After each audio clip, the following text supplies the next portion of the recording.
know, we've been waiting to show you this all morning, and I hope you like it. It's the best. More fallout from Britain's Prime Minister David Cameron and his involvement with the Panama Papers. He was asked a rather tough question in Parliament. We will show you the whole of it. Roll tape.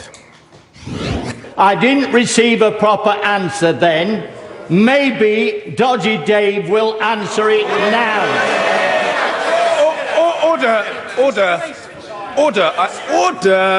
All he has to do is withdraw that word and think of another. I think he knows the word beginning with D and ending in Y. This man has done more to divide this nation than anybody else. He's looked after his own pocket. I still refer to him as Dodgy Dave.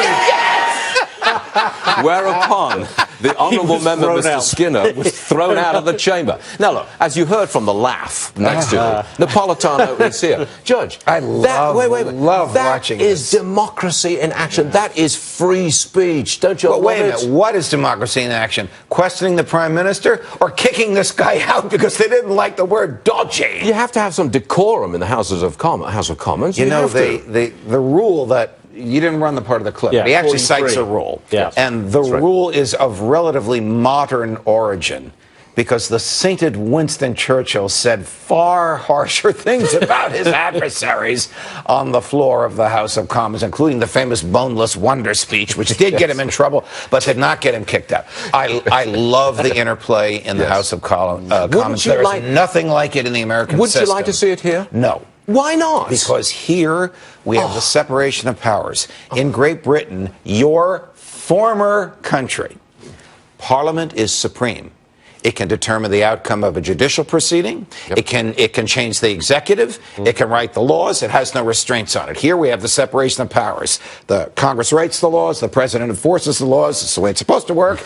And the courts interpret the laws. In Parliament, it's all one thing. I don't think it would work here. But there is no greater repartee anywhere on the planet than on the floor of the House of Commons when it's time to question the PM. How do you think an American politician of whatever stature, senator, congressman, president, how do you think they would stand up to that kind of questioning? Not well.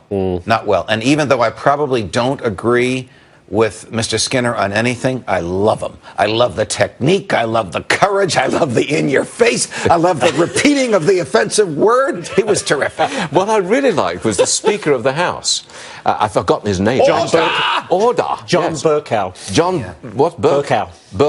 Yeah. That's the guy. Right there. He's right there. It's interesting that he has the power to expel. Yes. And that power is not appealable. So if Paul... He's such a lawyer. If Paul Ryan, the Speaker of the House of Representatives in the United States, expelled somebody, that person's party would demand a vote. But the Speaker in Great Britain has absolute power to expel. I miss it, yeah. It's the one thing that I miss. Philip, he renounced us, Philip! Prime Minister's Question Time. I used to take dates to watch Prime Minister's Question Time. Is the public allowed in the... Yes, the Strangers Gallery, I think. You're a cheap one, aren't you? I was indeed. Thank you, Judge. A hot date at the House of Commons. Thank you, Judge. Are you done? Thank you very much. Until the 11 o'clock hour. You might be back. Let's get back to American politics, shall we?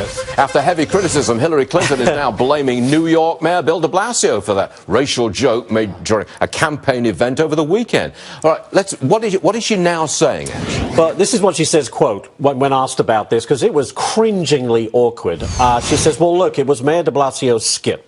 He has addressed it, and I will really defer to him because it's something that he's already talked about. In other words, you're under the bus, Bill de Blasio. But it does bring up her judgment. If she knew about this going ahead of the skit, which apparently she did, why on earth would she even want to be associated with something like this? It was scripted. She absolutely knew about it. It was a script that they had prepared. Is there anybody she won't throw under the bus? Would she throw her own husband under the bus for saying something she didn't want to be associated with? Just wait, son. Just wait.